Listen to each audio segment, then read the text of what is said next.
It's strange. People don't really respect effort, they respect results.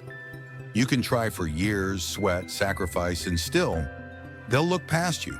But the moment you succeed, suddenly they call you inspiring. That's the world we live in.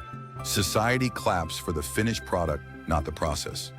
Effort is silent, results make noise. So I remind myself, don't lose heart when nobody notices your struggle. Keep building, keep pushing, because one day when success finally lands, the same people who ignored you will stand in awe. Just like this crane. No one sees the hours I spend lifting, balancing, adjusting. They only look when the job is done.